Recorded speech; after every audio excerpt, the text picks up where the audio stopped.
Springfield's Talk 1041. Hey, everybody, welcome. It is Thursday. My name is Nick Reed. We are just a day away from our Friday Road show at Scramblers, sponsored by Custom Shade Window Tinting, which is powered by 3M Window Film.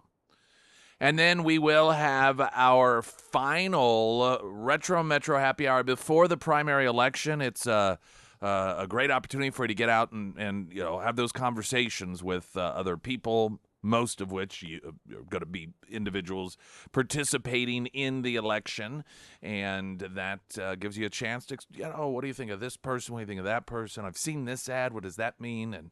And just benefit from that intellectual collaboration, or you can just drink, whatever you want to do. So we'll be out there 4 to 6 Retro Metro tomorrow. It is come and go as you please. Now, Tuesday being primary election day, we will have open phone lines starting at 6:30. Delta Roofing sponsoring our election call-in free-for-all. It's where you be a candidate, if you are, or a citizen, calling in and saying, hey, here's who I support, here's who I'd like you to support. Just any thoughts that you have on the races that will be on the ballot that day. The ballot, sample ballots at KSGF.com. Brad Pistole, Safe Money Radio, sponsoring those ballots up again at KSGF.com. You can see those, and they're separated by county. So if you are, you might see some things that are on that sample ballot that won't necessarily be on your ballot because it's per county. So if you live in a municipality where there is something specifically on there, or even some of the races and so forth, but whatever is on your ballot when you get it will be on the sample ballot. So you won't go without, or you won't be caught off guard by anything if you download or check out those sample ballots at ksgf.com.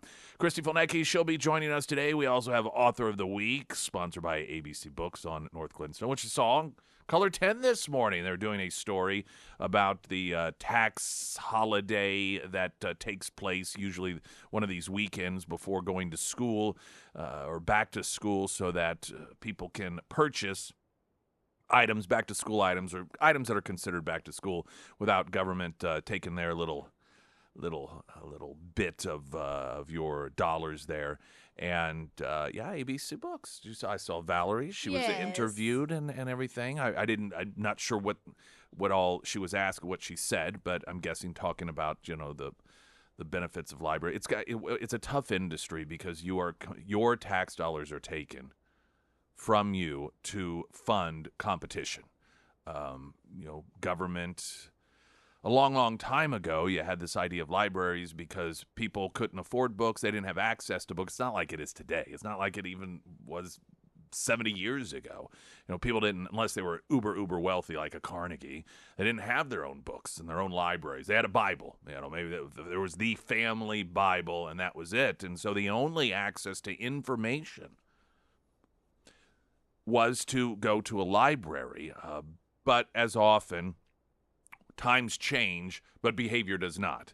And so we still cling to the idea of the need. We have to have libraries, even though the landscape is completely different and information is so easily available. So you can imagine the frustration if this is what you do for a living. You try to create these jobs in the free market system, a place for people to purchase books at incredibly reasonable prices, and then the government's like, we're going to take some of your money, by the way, and then we're going to fund competition for you, which will not have to worry about, budgets and free in the same capacity you are. But so it's good to see ABC Books getting a little bit of play on old Color 10 there. Speaking of Color 10, latest news update.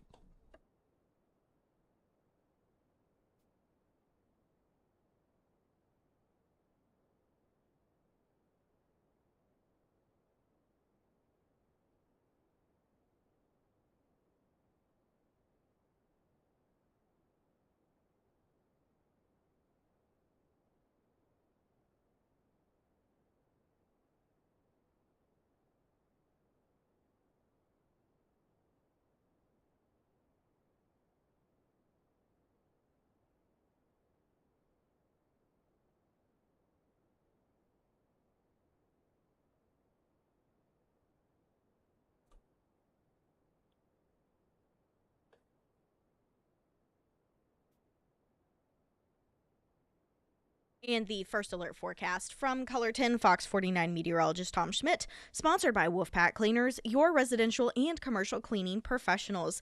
A heat advisory remains in effect for the entire listening area until 9 p.m. tonight. Today, it's going to be once again sunny and hot, high near 96, heat index values reaching close to 109. Tonight, mostly clear with a low around 70. For our happy hour Friday, sunny with a high near 91, and on Saturday, sunny with a high near 92. The goat came back. I saw Have you been that. following? Oh, boy, the great baby goat caper. But they're not going to prosecute anyone, are they? Well, it seemed to me as if they knew exactly, or they knew it was at least because they were the post. If you didn't see this, the zoo or the Empire Ozark Empire Fairgrounds, The petting petting zoo.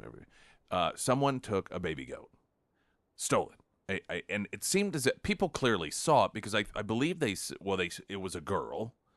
And if I remember correctly, there was a posting that described the girl as hiding it under her jacket or clothes or something. Probably not wearing a jacket in the sea, but obviously obscuring it and then leaving with it. So clearly either people saw it or someone knew this was a girl because it was relatively specific. And so the police, I believe it was Springfield Police Department, put out a posting saying, "Hey, whatever girl took this baby goat, you need to return it because it's going to die within a day without its mother." And then, like, oh, the baby goat returned. No charges are going to be pressed. So I'm wondering,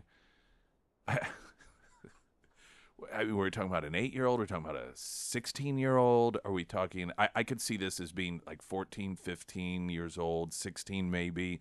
Oh, the baby goat. It's just so cute. I have to have it. Yeah. And I'll take it right. And then getting home.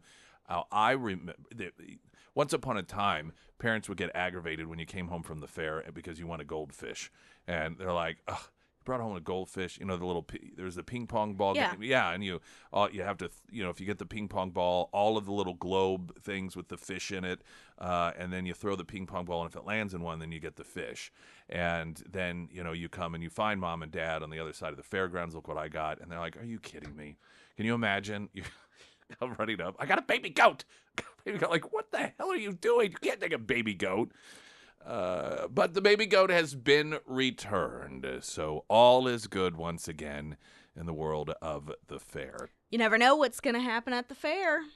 That's right. Mm-hmm. That should be their theme. You never know what's going to happen at the fair. It's better than, I suppose, some vicious animal escaping and going on some sort of rampage. Well, you never know what's going to happen at the fair. That's right. People screaming and trying to climb up the Ferris wheel structure in order to get away from whatever crazed animal. They don't really have anything like that. I know last year it was an exotic animal tent. Did you go last year? No. Yeah, they had an exotic animal tent with exotic animals, but I don't even remember what animals were in there. And you could, I think, pay money to feed them and so forth. You never know what will happen at the fair. Kamala Harris going on 10-day, which is coming up on 2 weeks, in which here as the presumptive nominee, not held a press conference, not done a single interview. It is clear. It is amazing to me that the American people will allow for this. That they are, as if we haven't been through this before. Have we not learned our lesson? Now you get it. I get it. We get it. That Biden, they kept him hidden as best as possible because they recognized if people saw what was going on, it would be very bad for them. And that's exactly what occurred with that debate. Here we go again, Kamala Harris. Keep her away from interview. Even people that this is how bad they recognize Kamala Harris is as a candidate. They at this point don't even have any interviews scheduled with the media has been the biggest cheerleader for Kamala Harris. The media has, for Kamala Harris, tried to wipe away all of the things that they recognize are going to not be beneficial to her and the Democrat Party in the upcoming election. The whole border czar thing is a perfect example. I mean, they anointed her that term, and then they're the ones claiming, no, she didn't even have anything to really do with the border. It was, so as friendly as, it's not even friendly. It's beyond friendly. The gushing crush, the obsession that the media has with promoting Kamala Harris and making her look like the most amazing candidate ever. They are, at this point, still not even willing to have her sit down with any of those people. What does that tell you? Generally, when somebody is running for office, president or otherwise, particularly when they announce, they are booking every interview they possibly can. They want to be out there in front of as many people as possible. Even, down to local races, whenever you have somebody announce, and they send out the press releases, and they have their people calling, contacting. Could you get them on? Could you do an interview with them? I mean, they want to get out there. They want to get their messaging out there, particularly if they're not known. And while people know the name Kamala Harris, they don't even, there was a man on the street deal. I think it was, once again, MSNBC talking to even people who supported her. And they're like, well, we don't really know where she stands on stuff yet. We look forward to hearing that. Nobody knows. Of course, it varies from day to day. I mean, there's half a dozen things already that in the past she's taken a stance on. She's reversing on, like eliminating insurance, single-payer health care. She's been for, now she's not. Of course, she was absolutely, without question, supportive of banning fracking. Now she's not. I mean, it's so transparent that she's just saying whatever it is that she thinks she has to say to get elected, and they are just refusing to have. I mean, it's just amazing. It's appalling that this is what we have been reduced to as a country, that you have a significant portion of the population to where it's up in the air as to whether she could win or not doing this. Is this how low our standards are? I'm not even saying that means you have to, by default, vote for Donald Trump. But maybe we should stop rewarding people who clearly are doing everything they can to not let you know who they are. She's a product. Trump is a product. These are products that want us to, quote, purchase them.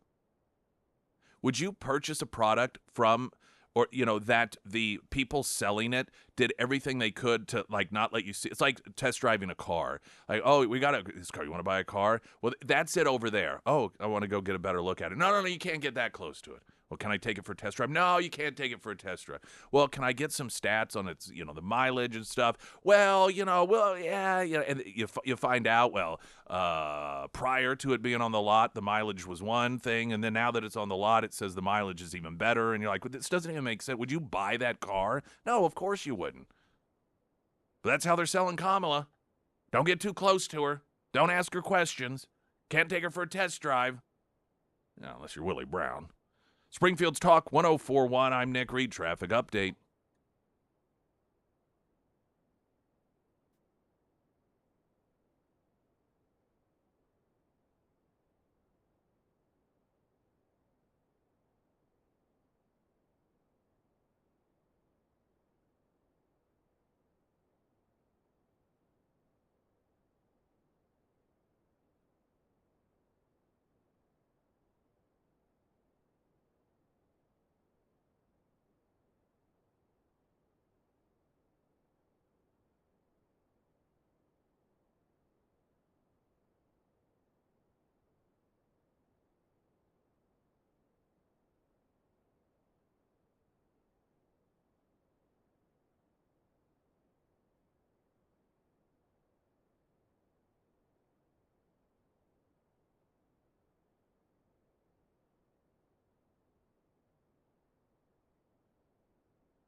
Pyramid Roofing Company talk a text line. Lieutenant Governor race poll rankings. I want to vote for the candidate that has the best chance to defeat Lincoln Huff. Which of the 8 candidates will beat him? I can't find polling. Man, that's a good question. I don't know, and I'm not sure that there has been. I'm sure there's been some polling. I'm sure there's been internal polling. You got Holly Ryder, who's a state senator. She's responsible for the prescription drug monitoring program. So if, like that monitoring between you and your doctor, you're probably favorable towards something like that. I was very against that for a number of reasons. One, because it doesn't work anyway. But two, I just don't think that's government's place. She also was pretty big in pushing the rolling back of punishment for people who knowingly give AIDS to somebody without telling them, saying that way, basically it's not as big of a deal as it was once upon a time, until you get it. Those people feel a little bit differently. So I was opposed to, I don't know where she was on the gas tax. I suspect she was for it. Could be wrong, but she just seems like that type. So you got her, you got Lincoln Huff, tax and spender, left wing. I mean, his ads are the worst. They are the most gross, over the top. Farmer, look, he's working on a barbed wire fence. Oh my gosh. Such pandering. Paul Berry III, who is actually, I think, the great nephew or nephew of Chuck Berry. He's been on the show before. He's from the St. Louis area. He's very animated, I should say, and entertaining. He's a fun guy to have on. Tim Baker, he's been on. Matthew Porter, I don't think that he has. Now, I'll tell you this. The candidate that people who really follow this stuff are, relatively speaking, more informed than the average person, because this is what they do. When they are looking for somebody that they believe is the best shot at it as a conservative, it is Dave Wassinger. And he's been on the show as well. Now, he's from the other side of the state. I think from Hannibal. I don't know if he still lives there or lived there at one point, but I believe Hannibal. Isn't that where he's from? Do you remember? Was it Hannibal? Oh, I can't remember. I'm pretty sure it was Hannibal. But he's the guy that people who are really conservative say that they are behind and supporting. So for what that's worth. But I understand this is the problem. By the way, what we're going to see play out here, arguably, is evidence as to why we need a runoff system. Lincoln Huff has the establishment money behind him. He's the big government tax and spend establishment. He's like the Mitch McConnell or the Mitt Romney, the Susan Collins, the Liz Cheney of local Republican Party. And the establishment is fully behind him. I mean, that's why he's got all of this money. They're worried that they won't get their guy in there, and they desperately want Kehoe Huff, Tax Hike Mike, and Liberal Lincoln Huff. That is who they want running this state. Individuals that will continue to grow the size of government, that will continue to convince people that are Republicans, oh, you don't need to worry, don't pay attention, because people with R's next to their name are in charge. So it's all good. Go back to what you're doing. Don't worry, we'll take care of things. Every time we run for re-election, we'll come and tell you that we're big conservatives that want to cut taxes and so forth.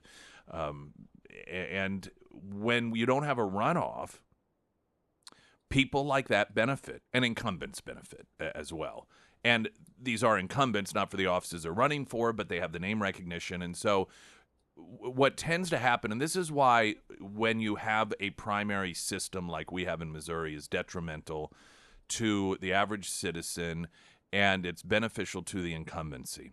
Because oftentimes you have people that will just support the person whose name they recognize, and they'll support somebody who is an incumbent or who is in an office already, like Lincoln Huff, state senator, running for lieutenant governor, Tax Hike Mike, lieutenant governor, running for governor.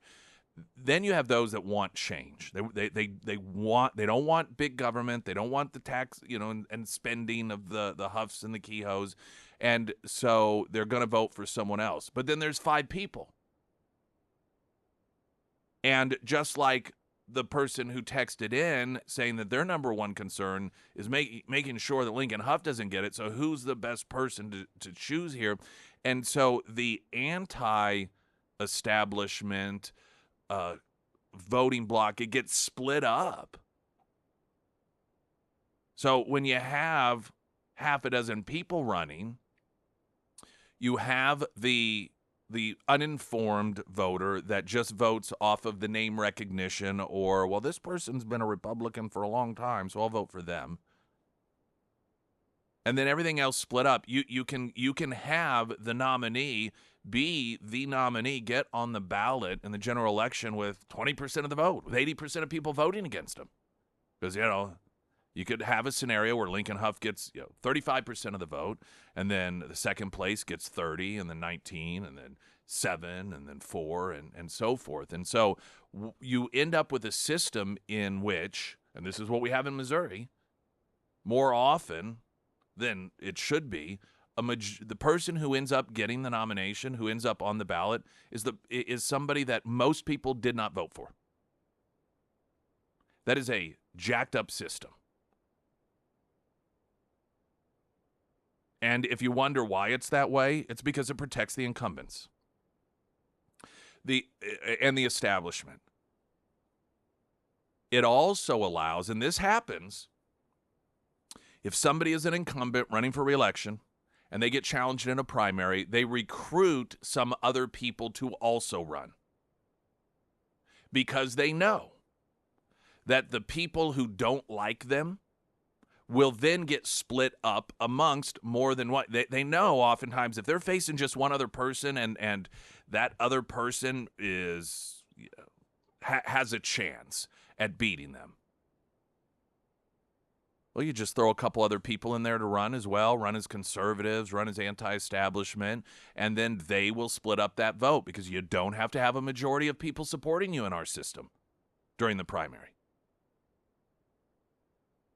And if Kehoe gets the nomination, Lincoln Huff gets the nomination, it will be because of that system.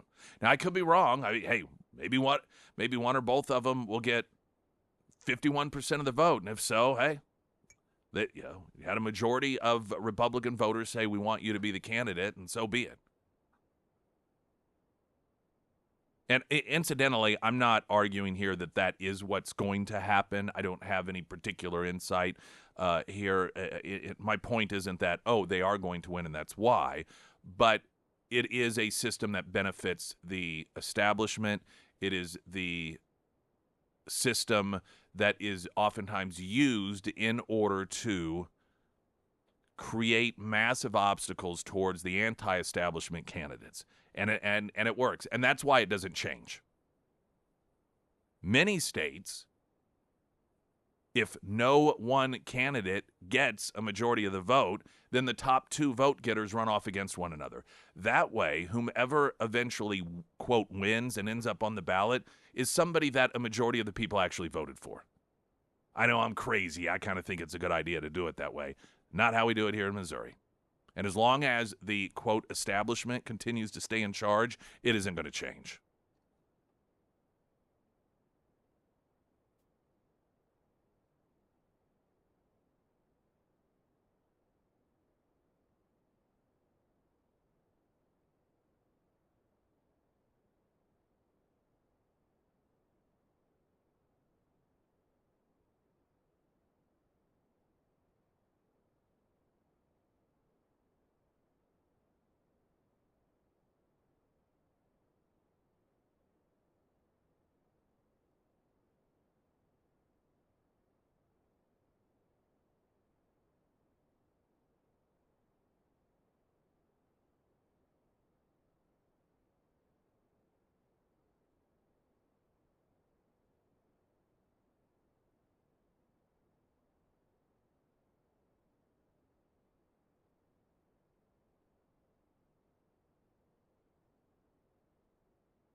I've got traffic holding off a bit. Apologies over there as last segment ran just a little bit long. Pyramid Roofing Company talk and text line. Some of your text messages coming up. Plus, Kamala Harris's online support, well-funded, inauthentic influencers are claiming. Increasingly, some of these influencers, they are revealing that they are being offered money by the Kamala Harris campaign and other interested parties in order to pretend that they support her, and even offering bonuses if they recruit other people. When you have to pay people to pretend like they like you, that's another red flag.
Field Stock 1041, your first alert forecast from Colorton Fox 49 meteorologist Tom Schmidt, sponsored by St. Clair the Ozarks Home Improvements. We do have a heat advisory that will remain in effect for the entire listening area until 9 p.m. tonight. Today it's going to be sunny and hot with a high near 96, heat index values reaching as high as 109. Tonight it's going to cool down a little bit with a low around 70. For our Friday happy hour day, it's going to be sunny with a high near 91.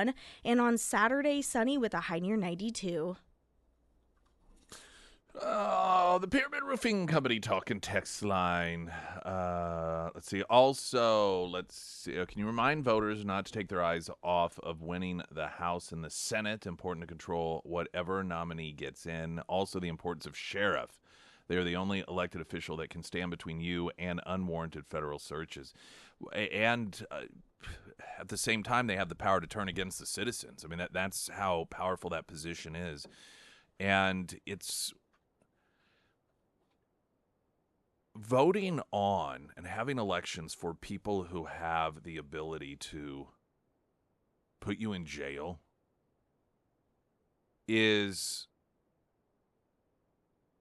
it's a different scenario than voting for other people. Not that you can't, vote for somebody that's a politician and then you campaign against them, and you're some businessman and they get in there and then they work to pass legislation that requires permits for your industry. And, I mean, you can get scenarios in which somebody becomes very vengeful in that capacity, but just because of the fact that a legislator is one in many, and if you're talking about an executive, particularly a governor, odds are they have more important things to do. You just don't necessarily have to worry so much about revenge. But if you are talking about running against somebody who is a sitting sheriff, if that sheriff now, if it's a great guy or gal as sheriff, you don't really have anything to worry about, right? It's, hey, democracy at work, and may the best man or woman win, sort of thing. But if they are corrupt, you think about the potentials there. I mean, the fact that they can arrest you, frame you for things. All sorts of, you think of just the horrific things that they can do. They could literally take away your life. And what's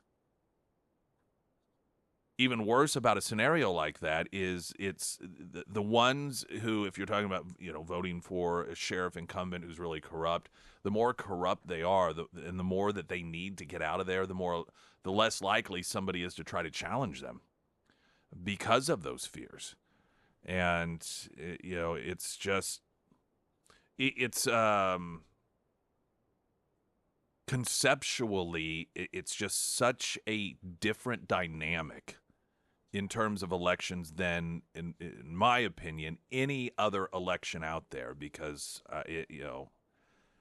judges are another one, and that varies from state to state. But I've witnessed situations where you have judges that clearly are not good, whether it's corruption or they're just extremely left-wing, and the people who are within the municipality that could potentially run against them have cases before the judge, or could very well have cases before that judge. And so you have the people who could take on that judge in an election, they don't want to because it could come back to bite them. And it's a similar situation. The more corrupt that the judge is, the less likely people are wanting to take them because they're more at risk when it comes to their career. And it's same for law enforcement. Now, when it comes to the sheriff's situation, that's much more uniform across the country because, per county across the country, you just elect a sheriff, whereas state by state, different, the way that judges get on the bench may vary, so there isn't necessarily that uniform approach. But yeah, it is such an interesting dynamic, and it's hard to unseat an incumbent anyhow, let alone one that could potentially be corrupt. It takes a certain sort of person to decide that is the race that I'm going to that's the person that I'm going to try to challenge. But yeah, it is a very, very, very important position, and ideally it should be an election in which we are electing. It's like our law enforcement person, which, if you think about it, is the sheriff's position is so much different than every other law enforcement position, because all other law enforcement positions are hired by government people. Police chiefs are hired by a city, whether it's the city council or the mayor makes a decision, or a city manager, administrator. Again, that's going to vary depending on the municipality. So that's who they are there on behalf of. They are, quote, representing, working on behalf of. All law enforcement, with the exception of sheriffs, work for the government. And so an election for sheriff is the opportunity for us to say, okay, well, this is our guy or gal. And you all may recognize and realize that, but oftentimes that gets overlooked because we tend to see all law enforcement in the same capacity. It's just a jurisdictional difference. But you could not get more vastly different in terms of for whom these people work between a sheriff versus all other law enforcement. And unfortunately, not all sheriffs see it that way either. People who run for sheriff, they see it as, I'm here to, essentially I'm a government official. They don't have that recognition and understanding that, no, you're our you're here to protect us, and you're working for us, not the government, which does mean that when the feds come in, or if you have, some other government accountable law enforcement entity or official try to violate the rights of somebody who's a citizen within a particular county, the sheriff should be the person that individual goes to and say, hey, I need your protection. They're coming after me. And I'm not talking about a legit deal where somebody commits some sort of murder, and so you have the feds coming in. But I'm talking about if there is a case of a clear violation of civil rights, it should be a no-brainer that the barrier, the protection, the first line of protection for that citizen is the sheriff. And unfortunately, I think it's more and more rare that it's viewed that way. Springfield's Talk 1041. I'm Nick Reed.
Pyramid Roofing Company talk a text line. I'm not voting for Lincoln Huff because of his wanting to tax all the time, but he does have a farm near Fair Grove, and I have seen him working by himself there on several occasions. Fits his brush hogging, etc. He sure lets you know it. That's for sure. Dystopian blank. Kamala Harris's online support, well-funded, inauthentic influencers claim. Well, of course it is. Everything about her, she is the boy band version of a presidential candidate at this point. Totally created. Totally, completely created. Re-imaged. The Kamala is brat TikTok trend, among other viral Kamala Harris meme videos, are likely an AstroTurf effort by the Harris campaign and her allies to manufacture appeal to young voters, several Gen Z online content creators revealed to the Daily Caller. Almost immediately after Harris became the presumptive Democratic nominee, old clips of her speaking spread online like wildfire, often adapted into memes meant to make Harris look cool or humorous. Democrats proclaimed that the videos were evidence of organic excitement about Harris. Well, of course, because that's exactly what young people are known to do. The moment that somebody becomes a presidential nominee, they immediately get to making memes about them because they're just so involved in politics. Yes, this is completely organic. My favorite thing that she's ever said was that 18 to 24-year-olds were just stupid. They're just dumb. That's why we put them in dorms. No, she didn't say that. I know, fake news. Yeah, that's fake news. She didn't say that. Some content creators are revealing that they were solicited to post about Harris in exchange for money. There it is. Yeah. While others say the effort looks astroturfed as opposed to being grassroots. One comedian, Steve McGrew, shared an email online which shows an offer to post positive videos about Harris in exchange for money. The requirements include to, quote, encourage your fans to share, like, and follow Kamala, post one or more memes, post your content on TikTok, Instagram, or both, and requires the Harris campaign be mentioned in hashtags according to the screenshot of an email from a company called Launch Viral. A $150 cash bonus incentive is also offered on a sign-up webpage. Quote, we're excited to offer you a collaboration opportunity with Kamala Harris 2024 presidential campaign, the email states. The application link within the email has since been deactivated following online backlash. So she is a manufactured candidate. She is no different. This was real big in the 90s when it came to boy bands or these different musicians that would be handpicked by these behind-the-scenes creators, and then they would create their image, they would create their marketing, and they would take some, this and just make them into what they felt was marketable, all for the purpose of selling them as a product. That's what Kamala Harris is. And you know this because even the people who are standing there with signs excited for her, when they're asked, well, what is it about her that you support? What is it that she's done? They don't know. I don't know. I'm just told that she's awesome. She's just so exciting. How do you know? Well, because that's what they say. There was some Olympian that was doing an interview, and why these people decide to go over there and take what should be this unifying thing where, left, right, Republican, Democrat, we can get together and just like all watch this same thing. And then they're like, nope, not going to do that. We're going to be divisive and talk about politics. And one of these, I don't know, she's a swimmer or something, or diver. There was an article about her. Oh, and just talking about, I just can't wait to support Kamala because of her policies. Which ones? What policies? Fracking? Because she's changed her position on that.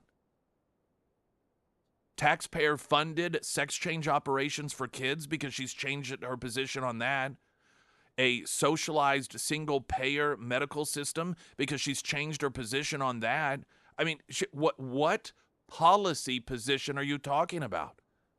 I guarantee you if the reporter had said, well, which policy positions specifically speak to you and get you excited, she'd have no clue. No clue. And this is why Kamala, 2 weeks into it, in defiance of what every other candidate ever tries to do, and that is get in as many interviews as possible, get in front of cameras as much as possible, hasn't done a single interview or press conference. Because she's manufactured.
Pyramid Roofing Company talk and text line just saw a negative ad against Wassinger for lieutenant governor, so it looks like he's the greatest threat to establishment.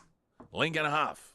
Christy Fulnecki in the upcoming hour. We've got Author of the Week in the 8 o'clock hour, sponsored by ABC Books on North Glenstone. News in 60 seconds. I'm Nick Reed.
Emily Johnson, House Theory Realty. If you need someone to help you buy a home, Emily Johnson. If you need someone to help you sell your home, Emily Johnson. Maybe you just want to know what it's worth, or you're going to put it on the market and you think, well, we need to do all these upgrades.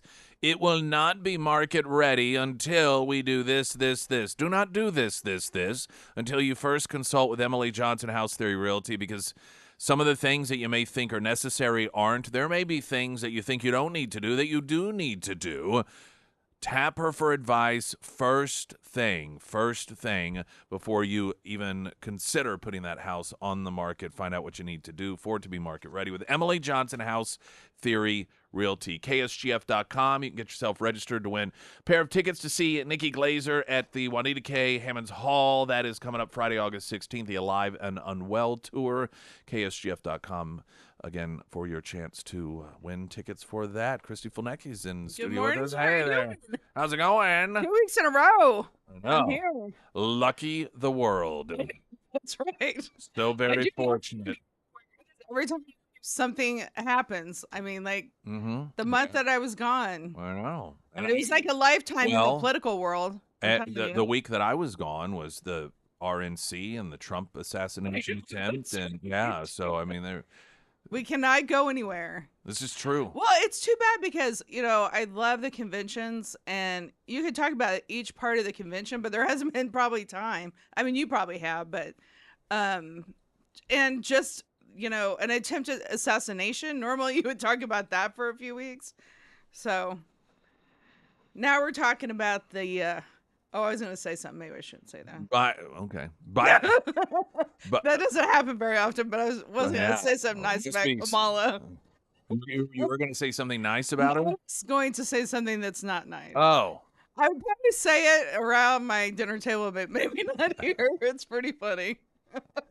For some people, they're like, don't say it on air if you wouldn't say it around your dinner table. For you, it's like the opposite. Like, well, things I'd say around the dinner table, I can't necessarily say it on air. We're going to get a news update from Color 10 now, and then more with Christy Fulnecki.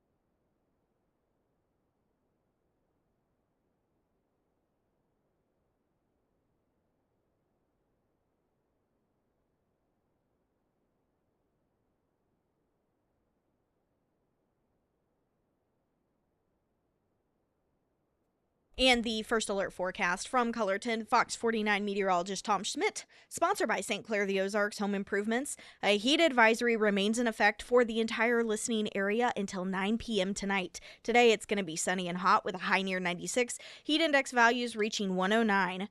For your tonight forecast, mostly clear with a low around 70. Friday sunny with a high near 91. And on Saturday sunny with a high near 92. Willie Brown worried that his ex-girlfriend, Kamala Harris, has Hillary syndrome, and that's just straight up people don't like her. Now, Willie Brown, former San Francisco mayor and former speaker in California, who, when he was 60, Kamala was his side piece, and he gave her a couple of well-paid gigs as part of her entry into politics and got her elected to her first position. Said that he's worried that because she's not a likable person. Politico reported yesterday, quote, Brown worried out loud that Harris has the Hillary syndrome. People don't like her. Fretted that it's not fixable. Whoa, did he say that? Yeah, according to Politico. Whoa. The interview was conducted before Biden's debate and weeks before he dropped out of the 2024 race. So, of course, like... Oh, yeah, he probably wouldn't say that. Most likely, she's probably the most likable person in the world. Yeah. He said he's no longer in touch with Harris, according to Politico, but believed Biden should step down before the election. Again, this was a couple of weeks before the debate took place. He also advised Harris to downplay her gender and ethnicity in the presidential race because the voters want her to answer them.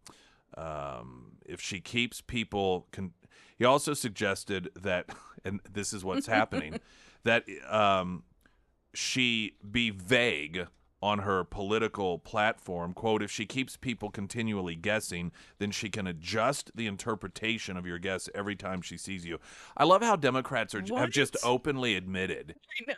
It's that their entire campaign strategy is to make sure you have no idea where she stands on issues. They're admitting it. Yeah. They're like openly, well, what she needs to do is make sure she doesn't take a stand on anything, be very vague. That way she can tell whomever it is she's talking to, whatever it is she thinks they want to hear. But she wasn't vague. I mean, she previously said that she thought, all illegals should get health care. And I mean, she was very specific before. But And all this stuff about the straws and stuff. That was different. You're mean- not supposed to remember that. The media is They're doing going to the. totally gaslight us again They're, about they're, all oh, they're this. trying. Well, Oh, they've yeah. been trying. It's completely been trying to do a Jedi mind trick, but they're very bad at it. Kamala Harris was never the border czar. Like, why are And you you doing that? Gender, I mean, again, like, aren't we all confused about what a woman is? And you're going to be confused about your gender again? Well, that's why it shouldn't be mean- brought up. It's just too confusing. That's right.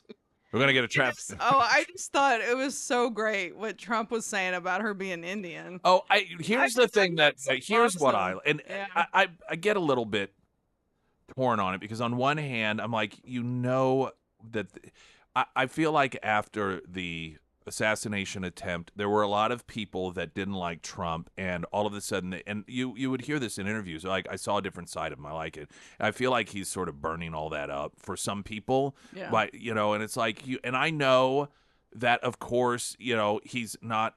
I know what he's talking about, and he's not wrong in his point, but at the same time, you have to understand how your enemy is going to use this.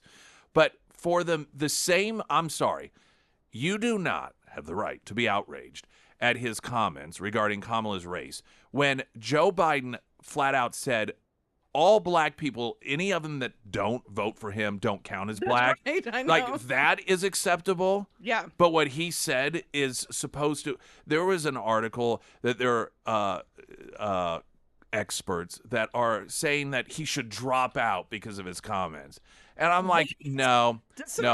And No. and that People like him because of what he says. and this is Because he's saying what everybody else is thinking. and there's a number of different responses, of course, that are appropriate, but one of them is like, you do not have the right to be outraged when you defended Joe Biden's comments. I'm sorry. Yeah, What Joe right. Biden said was much worse. Whether you like it or not, he was talking about Kamala, and he's making the point that Kamala, she's a chameleon.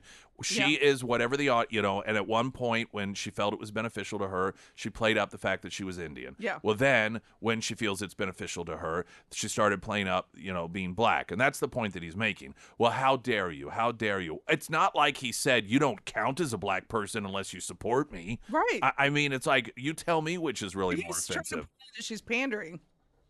Yeah. That's all I have to say about that.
Sarah Myers, everyone. Thank you. The Pyramid Roofing Company, the extreme heat, it can be brutal on your roof. Whenever you're pulling into your drive and maybe you've noticed some shingles that are very shiny, that is oftentimes a sign of granule loss, and that means that a new roof is going to be in your future. If you want to get an idea of the current condition of your roof, go ahead and give Josh and his team over at the Pyramid Roofing Company a call. They will come out, they'll do a free roof inspection for you, and they're going to be honest about the work that needs to be done. And then they can work through that insurance process with you as well without making you sign any type of agreement. And not all roofing companies do that, by the way. So if it is time to have the Pyramid team out at your home, go ahead and give Josh and his team a call today. You can find all of that contact information for the Pyramid Roofing Company under the Sarah's Endorsements tab at ksgf.com. Kamala getting her start in politics by playing the side piece to Willie Brown. We talked yesterday. It was much deeper than that, and part of all of it that occurred, she was working in the prosecutor's office at the time, and she applied for a promotion, and she got passed over, and so she ran to her boyfriend Willie Brown, and he said, "Well, let's run you against him."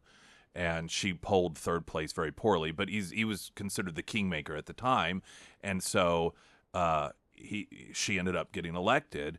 And then immediately, as the lead prosecutor, she began dropping charges against his campaign donors and supporters that were facing fraud and corruption charges. It's just amazing, I'm sure one had nothing to do with the other whatsoever. She's just soft on crime generally. It doesn't have anything to do with paying him back. But regarding all of that, we got a text on the Pyramid Roofing Company Talk and Text line. Melania is almost 30 years younger than Trump, right? What? Okay. What does that have to do with anything? I guess. What? This is and what position is she holding that makes a difference in the world right now? It's grasping at straws. It's okay. Oh I guess that means Kamala should be president. This is also something that drives me nuts, and this isn't the first time I mention it. Democrats seem incapable of selecting or anointing a woman to a high position like the president, or talk about and support a woman as president, unless she got where she got because of a man.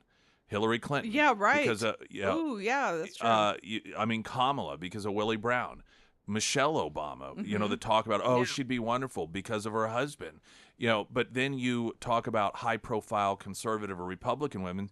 Most people, they don't even know their husbands' names because they're totally irrelevant to their rise in career. But every one of these women that have, hit a real high level and that are seen by Democrats in the context of, potentially president of the United States, their husband because their husband's how they got there. Or with Kamala, it's a different situation. But Willie Brown, he fully admitted, yeah, she got her start because, she was giving it up to me. Isn't it funny how the Democrats don't want their own women in their party to speak and don't want them to talk? I mean, it's like they shut them down and they hide them from everyone. Yeah. So they don't have to say anything. All right, listen, we're going to have this huge... Big, just smile. Big to do. We're going to announce that we're overturning the election of Joe Biden, all right, in all 50 states. So he's dead. So we're doing a big FU to our own voters on that. You're not going to have to go through the actual process of the convention with delegates. We're going to rig that as well. We're going to do a fake or a virtual vote ahead of time so that nobody can challenge you, okay? And this is going to be a huge launch. Like, all right, I'm excited. So when's press conference day one? No. All right. Well, interviews? All right. Yeah. How many interviews can we get? I think I could do one a night. We could get on Colbert. We could do Jimmy Fallon. We could. Yeah. Actually, no. I think we'll probably actually just have you keep your mouth shut. Yeah. What? Speaking to people and talking to people. No. We. Shoot. Yeah. See, just be really vague and don't answer any questions. Here's the thing that our research has shown us. People don't like you.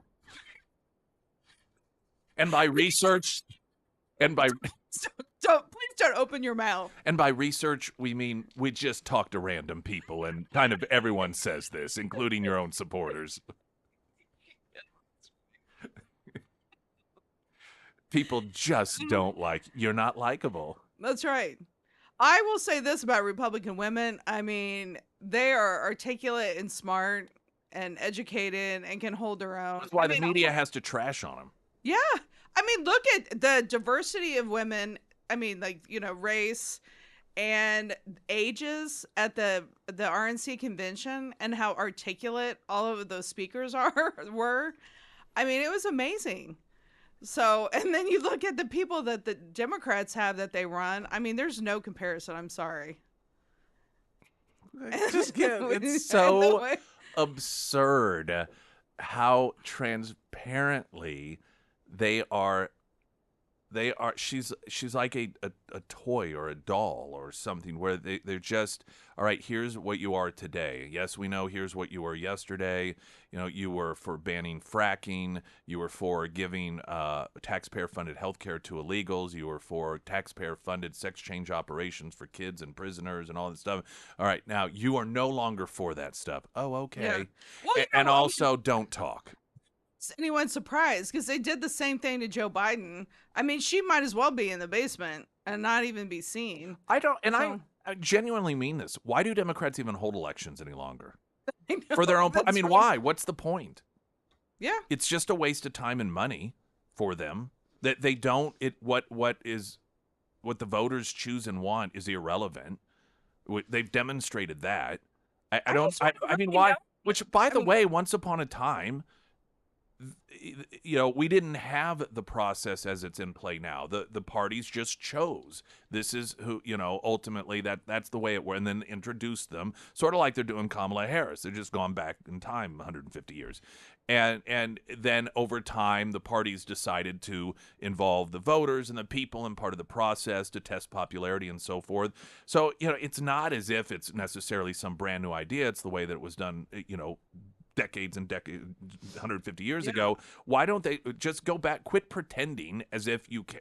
The amount of money that's wasted and the amount of effort that is wasted, that, you got to support this guy and the moving around of elections in order to help him win. And then to be like, never mind, and then, okay, we'll have the open convention. No, we're not going to do that either. It's just like, why are you pretending? Just say, listen, you all are going to do what we tell you to do anyway. Here's the one. You're don't ask questions. Here's a sign. Hold it up. Talk about how excited you are. Here's $150, because this is what we're learning, that all of these social media users that are so excited about her, some of them are revealing that they're being sent emails from the campaign offering to pay them to pretend as if they like her. And so, it's just all so fake and manufactured.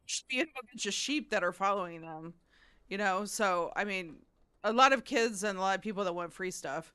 Well, I mean, I just think it's interesting. I really want to know who is in charge. I mean, I know we've said this before, but more than ever, with all the stuff that they're coming out with, it seems like it's ramping up. Like, restructuring the Supreme Court and all this that's been coming out the last few weeks. I just want to know, like, who's doing this. Obviously, she's not doing it and he's not doing it. And then, I mean, what happened with COVID? Did they follow up with, like, did Biden suddenly become better after the 5 days? I mean, what happened? Hey, he's magical. I mean, all they did was show the picture when he walked from the truck into the plane. He's going to speak the first night of the Democratic National Convention. I think they're going to immediately roll him straight to the Hall of Presidents at Disney World, or is that Epcot Center? They're just going to roll him and just put him on stage, and like, you fit in just fine. People come up with other theories when they're not given any information, because all of a sudden your president has COVID and he's missing for 5 days or whatever it was, and he comes back and he looks taller. I mean, I'm like, how does the president come back? He looks taller and he had COVID. It's a side effect of the vaccine. Jeez, like, and all those boosters. What happened? Surprised Fauci's not out there. It's perfectly normal. When you get 17 boosters, you're going to grow 3 inches. It's better than when I saw that people. I haven't followed it, but I saw that. I think Joe Rogan had mentioned that he's taller now. It's like, I mean, I'm serious. When one of these classes that my kids went to, it was a national security conference. It was like a camp in DC. And so they had people from the CIA that were talking about when they had body doubles and Mm, they have masked people and they would go in and try and they showed, I can't remember which president it was, but a mask of someone that they knew, mm, and they said this is, and they had that right, person talking and they thought that was that person, right. so they can literally Like Mission camouflage Impossible stuff. yeah, and so they can really make someone look like another person. So the whole time I'm thinking about those stories they were talking about, the CIA telling them this. And so my kids are like, that's not him. That's not him. He's dead. I'm like, well, it's kind of weird. They never said what happened after COVID. And then, Yeah. I mean, now he can Yeah. run and Somebody get leaps and bounds. Leland. It's his big moment.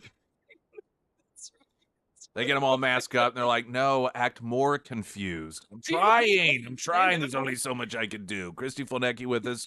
More in moments. Pyramid Roofing Company, talk and text line 447 KSGF.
Springfield's Talk 1041, your first alert forecast from Colorton Fox 49 meteorologist Tom Schmidt, sponsored by Wolfpack Cleaners, your residential and commercial cleaning professionals. A heat advisory remains in effect for the entire listening area until 9 p.m. tonight.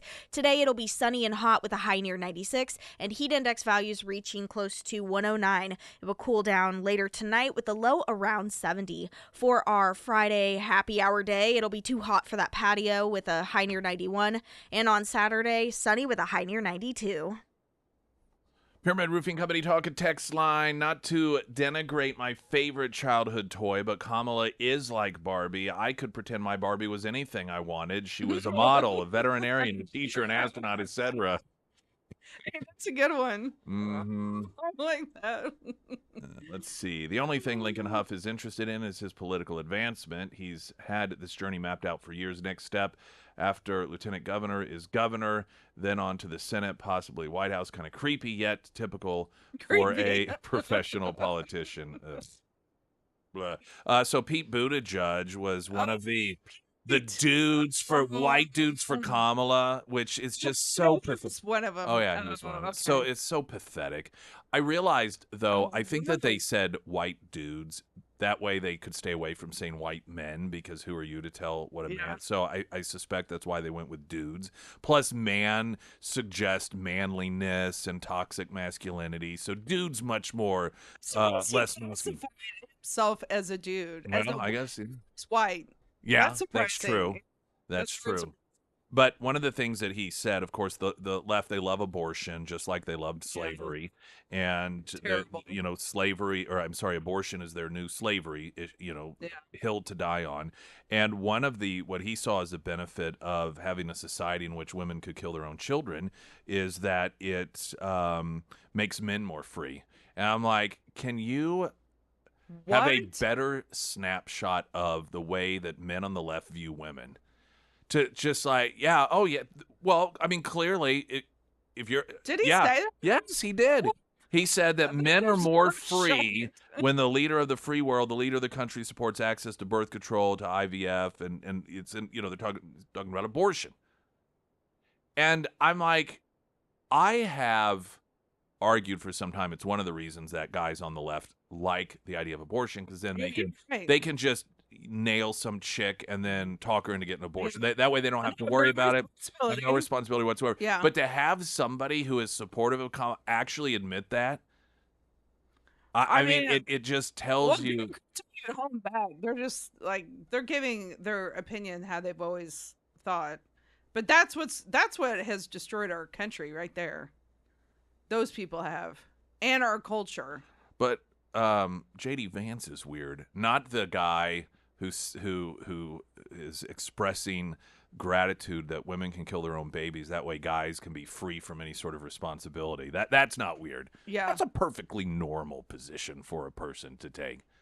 I mean, I just saw this. I read an article yesterday about Susan Smith, who is in prison, and some boyfriend that she had that broke it off because she was taking advantage of him. And for people that don't know why this article is even written, I don't know. But Susan Smith was the mom who, because she killed her own kids. She strapped them, one was like 3, one was 1, into a car, and she was having an affair with some guy who broke it off because he didn't want kids, so she killed her own kids. And I'm like, and the entire world, rightfully so, railed against her as being this horrible, awful person. But she's got to be sitting in prison. Like, why am I in prison? Right. Like right now, there are people out there arguing that that it is some sort of virtue to be able to kill your own kids. What, I did it outside the womb instead of inside the womb. Well, I'm in prison for the rest of my life. Sometimes they advocate right after the baby's born, too. Well, yeah. And so if I'm her, I'd be like, what insanity that I am demonized and I am sitting in prison for the rest of my life for killing my kids.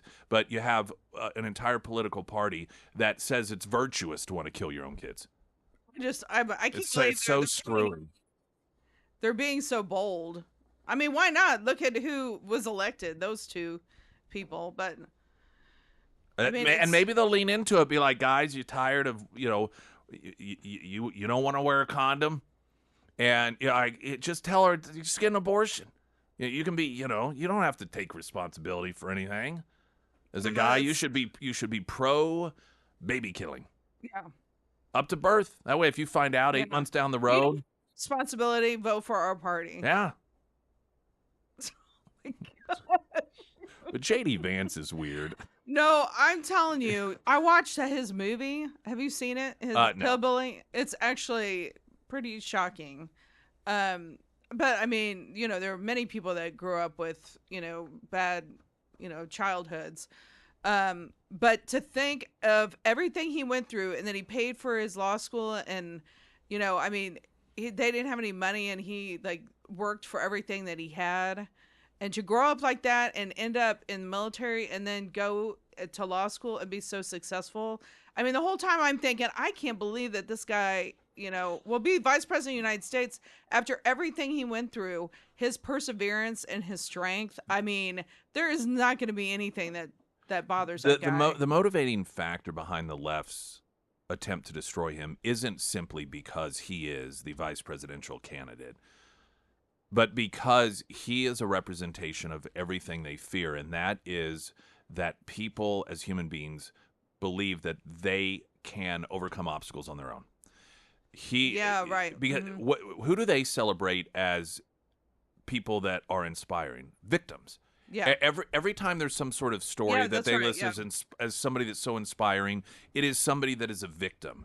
And that is their bread and butter, making people feel as if they are victims. There's nothing they can do about it. That's why you need us. Yeah. You have to have us come in and create a law to do this. You have to have us come in and create a program that gives you, that for equity. I mean, the entire concept of equity is about victimhood, that there are some people that no matter what you do, you will never, ever, ever be able to overcome these obstacles on your own, these challenges on your own, so you have to have us create programs. Somebody like JD Vance demonstrates that, no, you don't have to have people in bureaucracy or government create these little carve-outs for you. You don't have to rely on other people to do things for you. And so it isn't just the fact that he is on the ticket that they seek to destroy him. It is everything that he represents about humanity and success in humanity, about not being a victim, which is, of course, what they claim that they're about. We're not. But that's who they celebrate. They celebrate victims, and they make people want to be victims. Yeah, and our country was founded on people being independent, by the way. I mean, so you're going against the very foundation of America. And then when he says he gets his strength from God, I'm sure that just, Well, that's weird. I mean, that's really terrifying. That's weird. Yeah, where did this weird thing go? I mean, that's like so awkward. And all of them, I mean, like, at least we always say, like, they have pretty good marketing for all of them to repeat the same thing on every different network. And it all starts on the same day. I know, yeah. It's like, well, that was organic. They must like, you guys, can't you plan this out a little better? I would like to see that email chain. Today's talking points, we're going to call everyone weird, the Trump and Vance. I mean, and then I'd reply back, that's very awkward. Why are you using that word?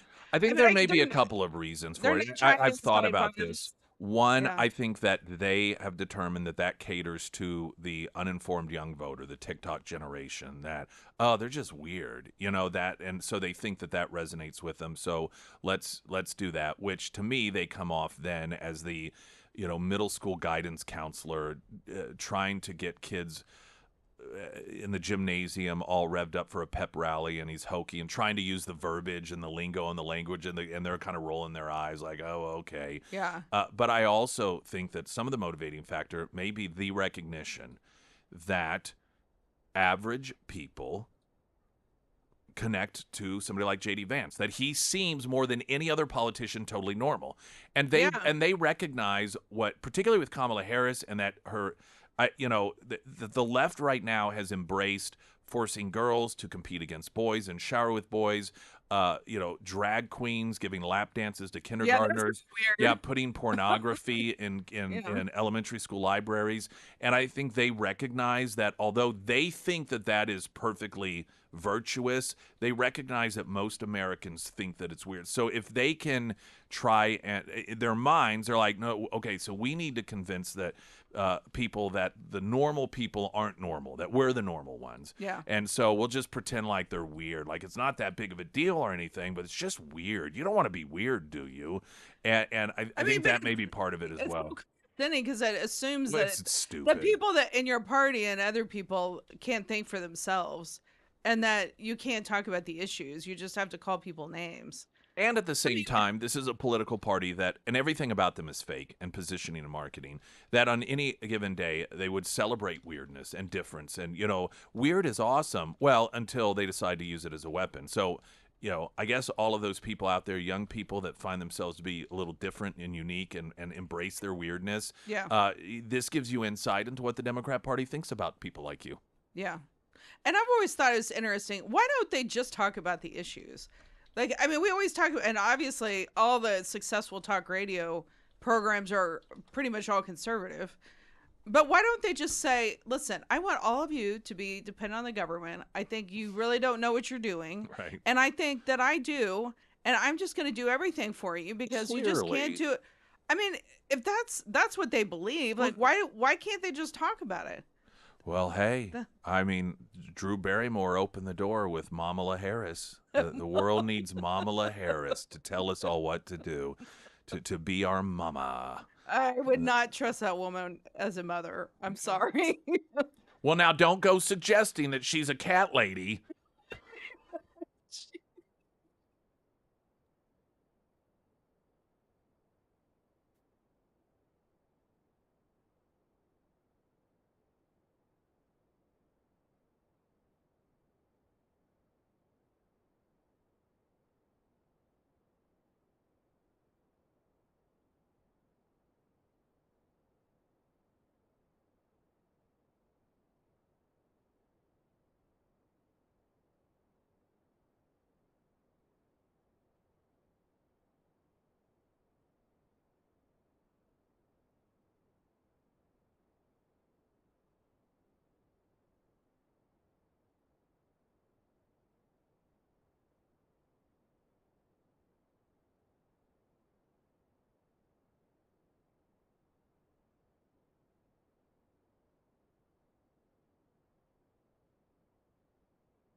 Christy Fulnecki with us. Yes. The announcement coming down today that the Biden-Harris administration is letting 9/11 masterminds off the hook when it comes to the death penalty, which should come as no surprise. There is this affinity they have towards clearly Hamas, as they are the greatest ambassador for that terrorist organization, lobbying on their behalf and using their statistics and the talking points of Hamas.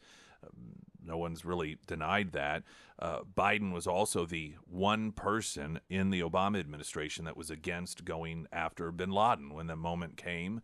And there was like, okay, we got him. Should we go in and get him? Which, of course, involved killing him. For whatever reason, Biden was the one guy that had the vote of protection for bin Laden. Maybe that's because bin Laden wanted him to be president. But and now, so to have them let off the hook in terms of the death penalty, I think 3 of these masterminds of 9/11 as part of a plea deal.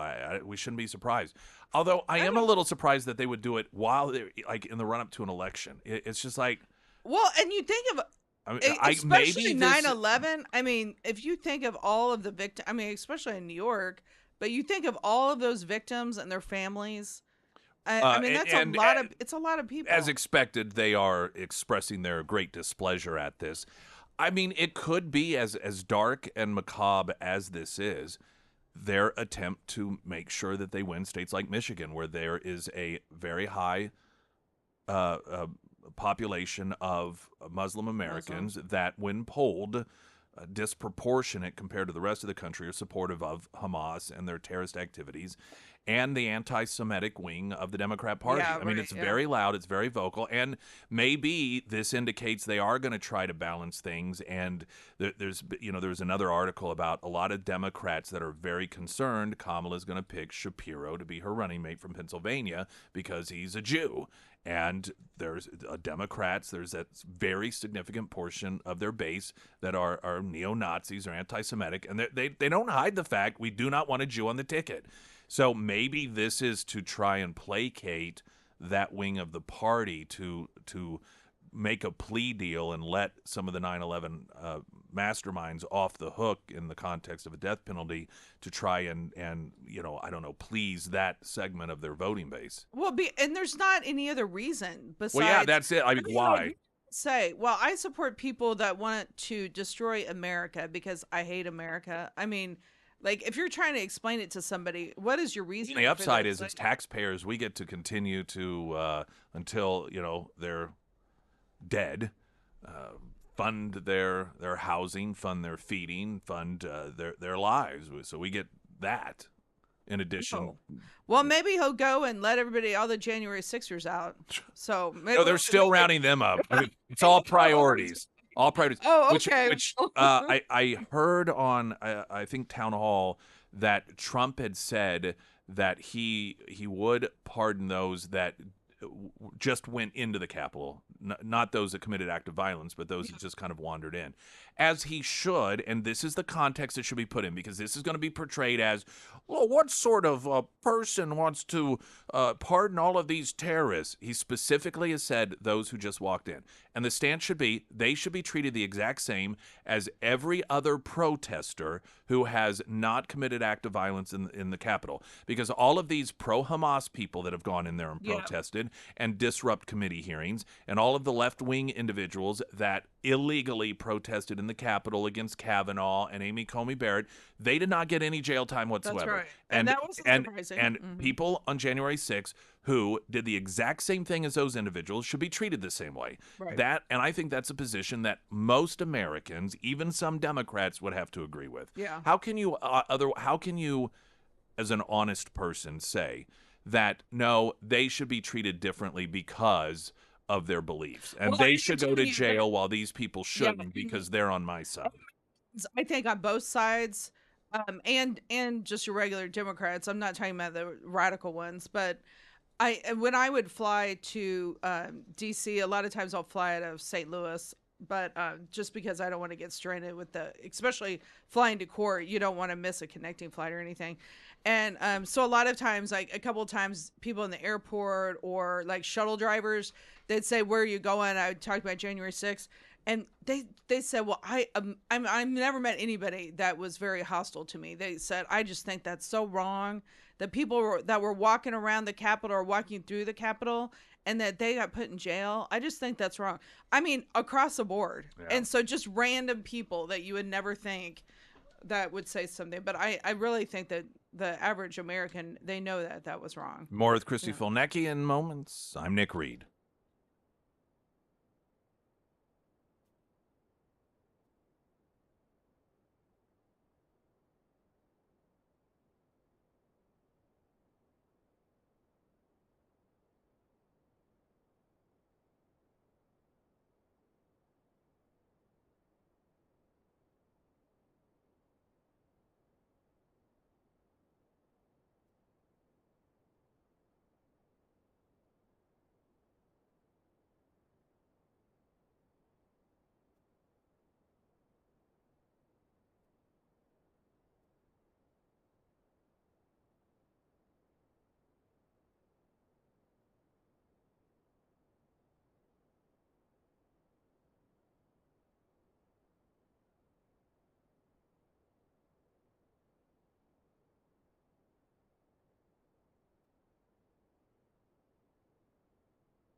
Christy Volnek, any final thoughts? Yes. Couple minutes here before we get the latest No. news, which I'm sure top of the hour they'll be mentioning that Russia is releasing that Wall Street Journal reporter and Marine veteran Paul Whelan, who's been there forever in a Yeah. prisoner swap. So it'll be interesting to see what prisoners Yeah. were swapped for them.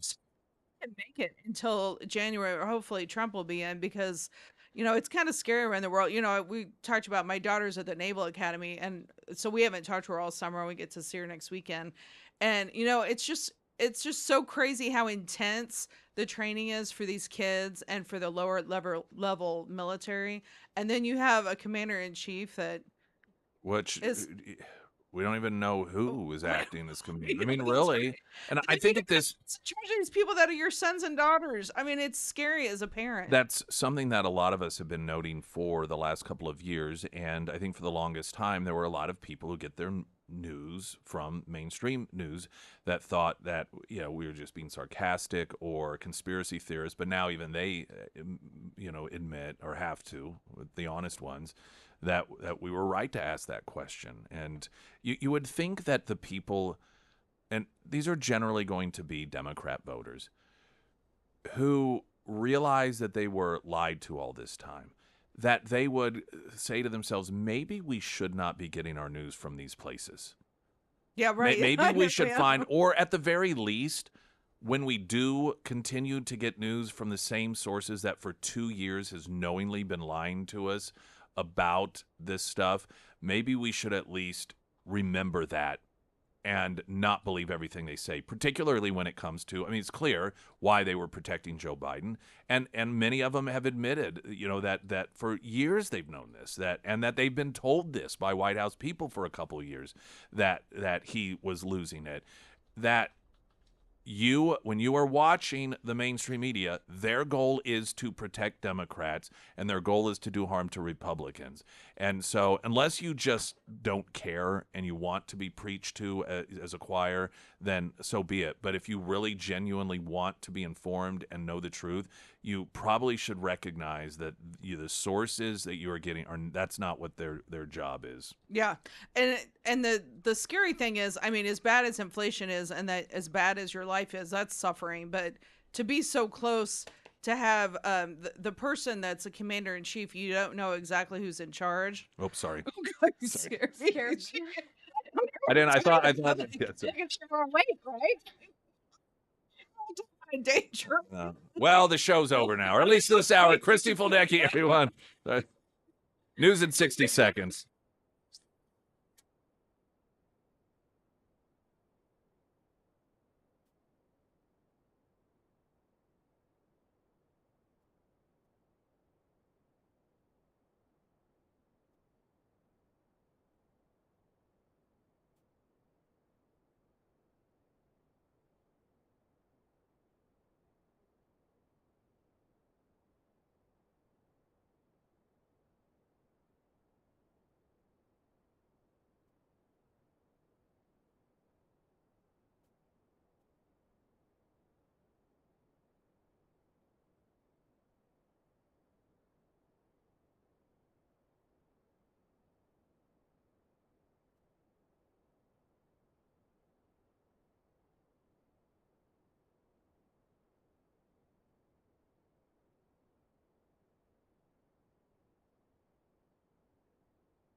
Wilder RV, wilderrv.com.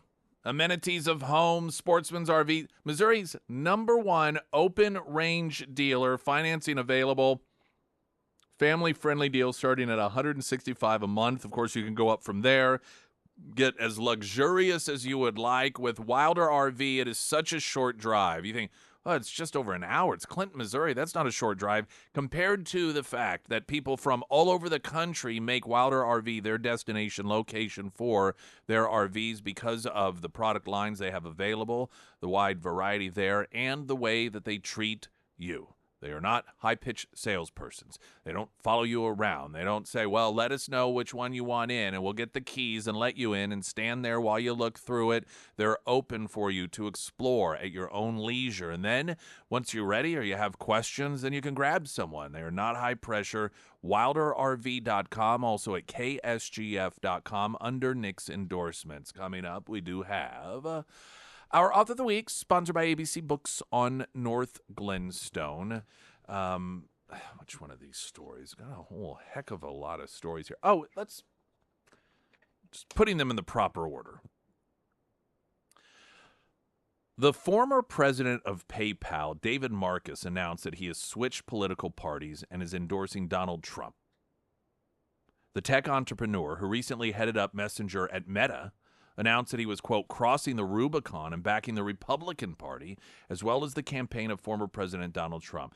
I want to note once again, as I read to you some of his quotes, that when you have individuals that traditionally have voted for Democrats, voted against Trump, or, you know, whether it's just because that's their political persuasion, or anytime we have seen Black Americans interviewed who support Trump, why, or people that traditionally are not supposed to be supporters of Trump, they always talk about specifics. People who hate Trump, they run around saying things, well, he's a racist. Or they make up lies. He said this. He said that Nazis were very fine people, which, of course, even left-wing outlets have acknowledged is a lie, and he never said that. But this is what that's what they rely on. He's Hitler. His supporters are Nazis. When individuals are asked or just proactively explain why it is that they have switched to voting for Trump, or why they're, as a demographic that is traditionally left-wing, they are supporting Trump, it's not name-calling. They don't say because Biden's Hitler. They don't say because Kamala's Hitler. They explain the positives, the actual meaningful reasons why it is that they support Donald Trump. The former president of PayPal noted, I am crossing the Rubicon and backing the Republican Party and President Trump. Many, including a former version of myself, get trapped in a mental framework that becomes their identity and prevents them from radically evolving their thinking with new facts and information. I finally broke free from that. And that is so true. And it's part of the reason that the Democrats have gotten to the point that they are now just dismissing their own elections, overturning them, rigging them. They're just telling their voters, here's who you're going to support. And they don't have to have their candidate get out there, talk about the issues, do press conferences, do interviews, because of the mindset that David Marcus is talking about here. As a former, version of himself, you get trapped in this mental framework that becomes your identity, and it prevents you from thinking for yourself. It prevents you from intellectually evolving. And he says, I've broken free of that. He said, my journey has been a gradual political 180 degrees from where I stood in every previous election. It's been an eye-opening process of disenchantment, zero-basing lifelong beliefs, and rebuilding from there. He cited an anecdote where in 2017 he was enlisted to raise $100 million from Silicon Valley for the Democratic National Convention in order to prevent a repeat of Hillary Clinton's inadequate, outdated 2016 campaign. He cites a 2019 incident after testifying on Meta's behalf at the Senate and the House. He recalls, quote, Now, he was a Democrat, huge, raising hundreds of millions of dollars for Democrats. Quote, at the time, I still believed the mainstream idea that Democrats were all about serving the people. However, I was shocked to learn that for the most part, Republicans cared more deeply about their constituents, while Democrats, in my experience, cared more about government power and control. The former PayPal president posited, quote, this trend of spinning and manufacturing a parallel reality to serve the Dem agenda solidified my complicit mainstream media hit home with the Hunter Biden laptop story, the coordinated vilification of Trump and his followers, and President Biden's cognitive decline, depriving voters of a voice in a proper primary. These examples display the hubris of the current Democrat leadership. He wrote, you must think the American people are fools to believe the spin on these issues. I despise this elite versus general population ideology viscerally. This version of the Democrat Party is sidelining moderates and centrists and has adopted an increasingly leftist ideology. Marcus is aligned with Trump on technology innovation like crypto and AI, as well as foreign policy, especially in the Middle East, opining, quote, on Iran. This administration is continuing a misguided Obama-era plan to bring Iran closer to the West by unfreezing Trump-era sanctions, thus giving the mullahs regime the ability to fund terrorism and pursue its anti-American, anti-Israeli, anti-Jewish agenda. I believe we need a president who is unequivocally pro-America, pro-Constitution, pro-business, pro-Bitcoin, crypto, innovation, pro-Israel, small government, legal immigration, free speech, meritocracy, and common sense, and anti-regulatory proliferation, illegal immigration, unjust wars, Iran's current regime, and domestic groups that oppose American values. Marcus asserts that these issues are central to Trump's platform. The tech entrepreneur does not accept, however, the GOP stance on abortion. He's pro-baby killing.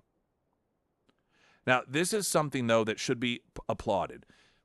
Not because he has gone from a lifelong, massive fundraiser for the Democrats and now he's supporting Trump, but because of his willingness to do what is extremely difficult and to make such a personal change.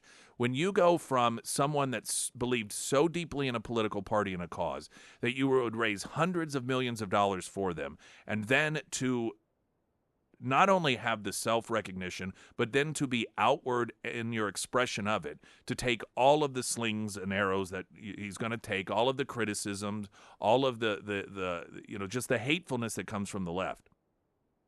That is not an easy thing to do. When you are accustomed to being told what to think and you decide to break out into the unknown world of thinking for yourself, as he has essentially described his doing here, that is something that is a huge advancement for any human being, and ultimately, collectively, the more people that do it, it's an advancement for humanity. So not for political reasons this should be praised, though it does benefit us in that capacity, but for humanitarian reasons. Latest news update.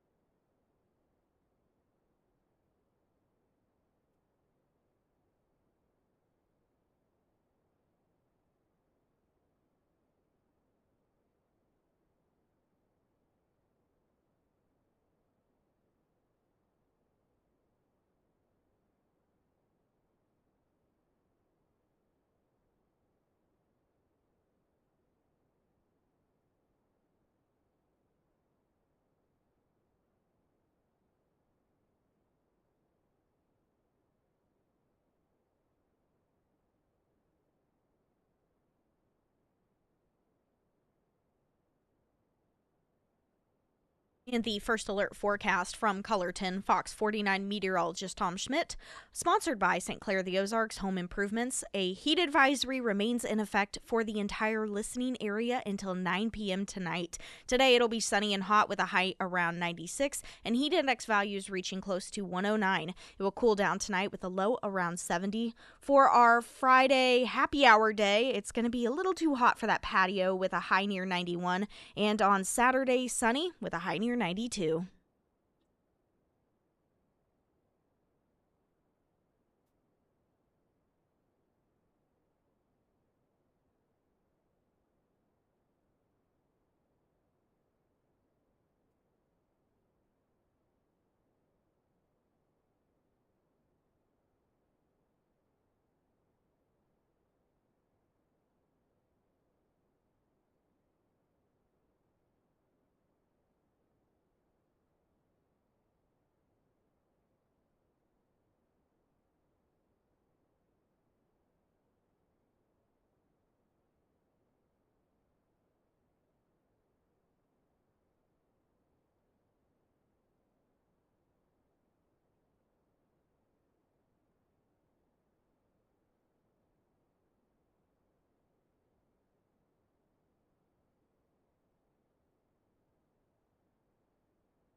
And I'm Nick Reed, and it's Thursday, which means it's Author of the Week, sponsored by ABC Books on North Glenstone. Our author, Aaron McIntyre, he's a columnist, lecturer, and author focusing on the application of political theory, and the host of the Aaron McIntyre Show podcast on The Blaze, which I know most of you are most likely familiar with. The book is The Total State: How Liberal Democracies Become Tyrannies. And one, thank you for being with us this morning.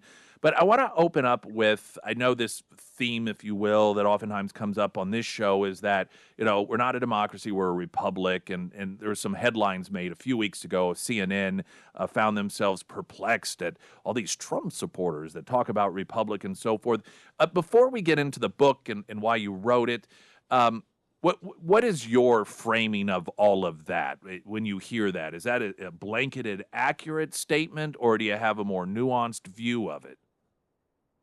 Well, it is accurate, of course, that we were founded as a republic. The only problem, I think, for most people who say something like we're a republic and not a democracy is that they really don't think much about the distinction between them. Yeah. A lot of people assume that democracy is just rule by the people, it's just majority rules, as where republics have representatives. And that is a distinction of some sort, but republics are also often ruled by laws, and this is very important. It also tends to have an aristocratic character. Usually only a percentage or a portion of the republic is actually influenced by democratic politics. So there is a voting mechanism, there is an input mechanism from the people, but the idea that the people would vote on everything or that they would constantly need approval from the people, there is usually some kind of aristocratic or ruling class that gets input from the people in a republic, but is not constantly swayed by them. So this is a distinction that a lot of people who throw that quote out usually don't think about when they're making that statement. Now, I'd just like you to talk a bit about the book. I mean, what it means, why you wrote it, what prompted you. I think, as I understand, as a journalist, you sort of have seen this formulation, this evolution, if you will. Tell us all about it. Yeah, as somebody who was always interested in politics, I grew up like a lot of people as a talk radio conservative, and I listened to Rush Limbaugh and paid attention to civics class, and so I knew that the Bill of Rights and the separation of powers and the Articles of the Constitution were there to protect us from the overreach of government. But as I worked as a journalist, I started to recognize that very little of what I had learned about how government worked really seemed to apply, that often the shaping and formation of information by the media seemed as important to the political process as any kind of voting, any kind of input from the people, which is the opposite of what I had learned. And then obviously everything happened with COVID. We were locked down. Churches were closed, but strip clubs were open, and you couldn't go to the funeral of your loved one, but people were allowed to riot in the streets. And at that point, I'm just like, okay, obviously power in the United States does not work the way that I learned, even the way that I told people it worked when I was a teacher or when I was a journalist. And I need to really understand what happened here. And so the book is really my intellectual journey going through a number of political theorists to help try to explain to people what happened to the United States and why so much of the power that was supposed to be constrained by the Constitution seems to be constantly wielded not just by the government, but the media and academia and all these other organizations that tend to rule our lives. Is there any one moment in which, let's say that the cliche of the old hockey stick chart, is that what it looks like where we've lost our way, or is it more of a up and down roller coaster? Has it been a slow ascension or descension, whichever way you want to look at it, in terms of moving away from what we're supposed to become and instead becoming more towards a country run by tyrants? Well, I tend to look at two things in the book. I think, one, there is a larger overarching meta-narrative about how power works. And the truth is that power is always seeking to centralize. And even in the most carefully designed constitution, if the people are not vigilant and the underlying structures necessary to go ahead and restrain power are not maintained, then even if you have a beautifully written constitution and a well-designed system, eventually this will occur. So that is part of it, is that there's just an inevitable flow of power that I think overtook parts of Western liberal democracies, particularly the United States. But also I think there's a specific phenomenon to our time about the massification of societies post the Industrial Revolution and the necessity of mass production, mass consumption, mass entertainment, mass news that fundamentally changed the way that society is organized. And the managerial bureaucracies that have come to define every part of our social organization themselves also create something that we would understand as a tyrannical government. So I think there's an overarching kind of historical truth that affects us, but there's also a very specific phenomenon to our time that is dragging us towards this specific move towards tyranny. We are talking with our author of the week, Arne McIntyre. The book is The Total State: How Liberal Democracies Become Tyrannies. Right now, in our society, is there any one stream, if you will, that you see as an overriding successful attempt to get us closer to tyranny? Yeah, I think, again, the pandemic really just gives us a plethora of examples for this.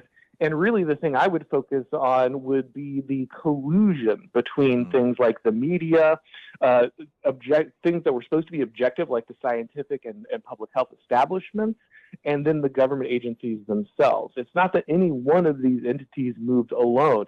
Some people are familiar with the term the deep state, which is the unelected bureaucracy in the United States, and that's good. I think it's important that people understand that, but that is only one part of this larger machine, which I explain in the total state, which is really that every one of these organizations that manipulates our understanding of the world seems to be moving us towards this situation where we are completely reliant on this managerial class rather than being able to govern ourselves. And so I think that is the through line, that is the thread that is drawing us towards tyranny in pretty much every front, is we are completely reliant on a class of experts that are unquestionable and have taken a large amount of the power that was supposed to be distributed or restricted one way or the other inside the Constitution, and now they wield it on a societal level.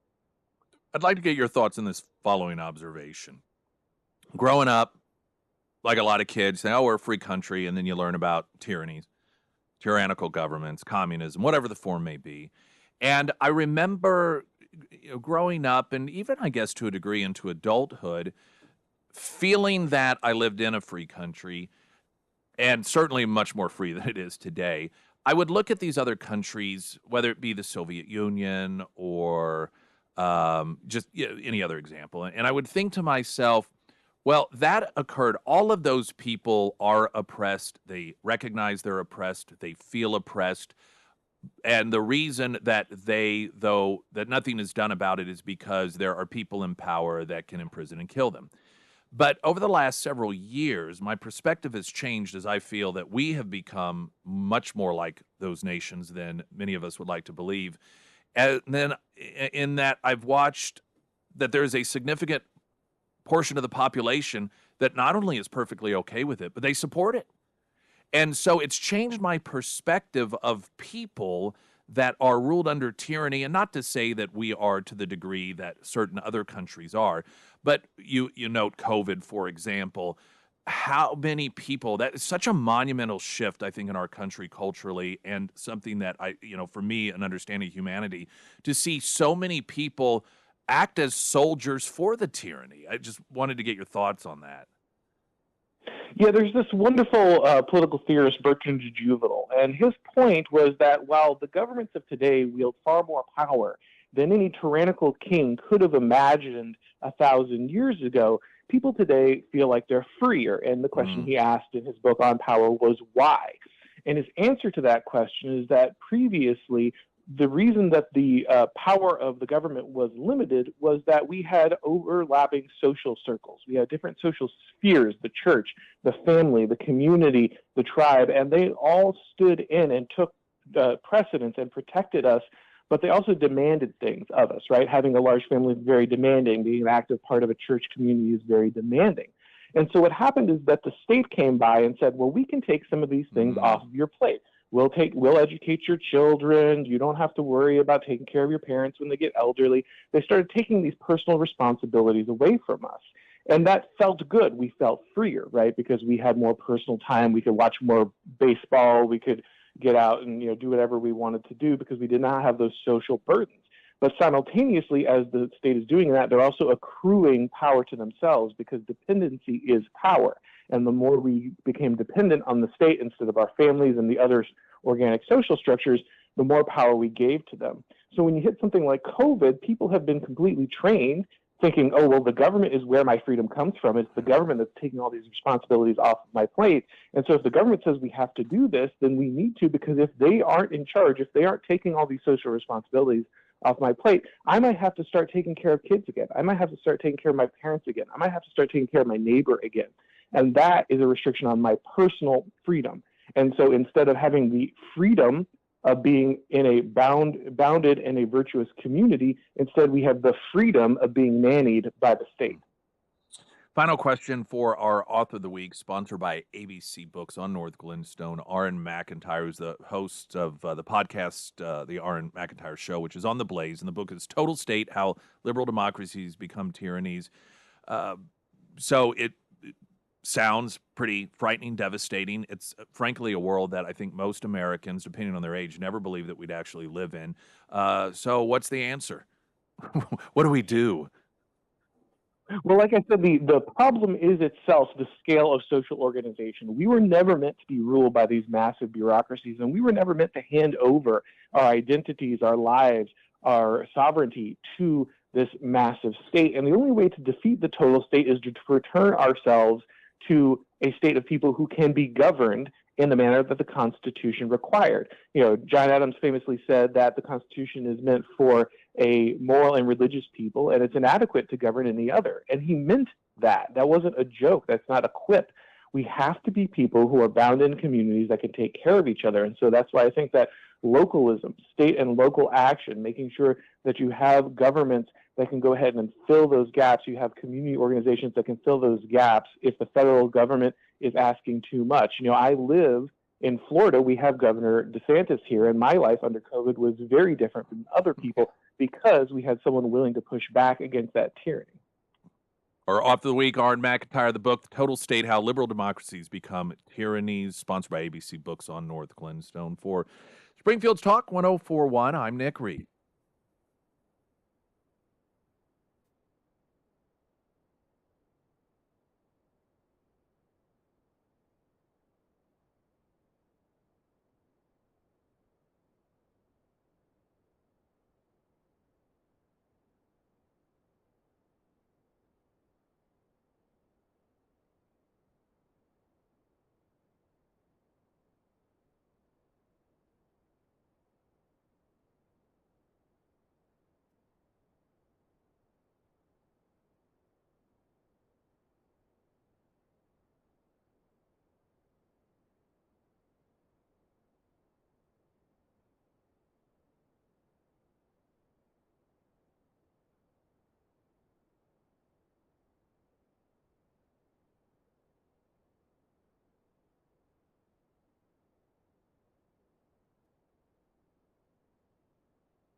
Hear those ads every so often. It's like buying these extended warranties or insurance in case something goes wrong with your vehicle, and this oftentimes becomes very attractive offer because of the way that the economy is. And with the economy and the way that we've suffered the last several years under the Biden-Harris economic policies, and then you add inflation to it, so insurance it's just it could be very difficult. And having a conversation with Dustin Atwood at A1 Custom Car Care earlier this week, that increasingly one of the things that they've seen during this administration are people that are coming in because they have done damage to their vehicle by buying cheap parts.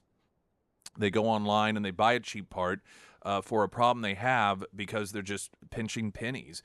And the unfortunate aspect of that is it's a degree of Russian roulette. Yeah, it may work, but also it can cause more damage to your car. I was talking about somebody that essentially fried their vehicle, the computer board in their vehicle, because of a part they bought trying to save a couple $100, and now they're looking at well over like $1,200, $1,400. So point being is, I know that times are hard.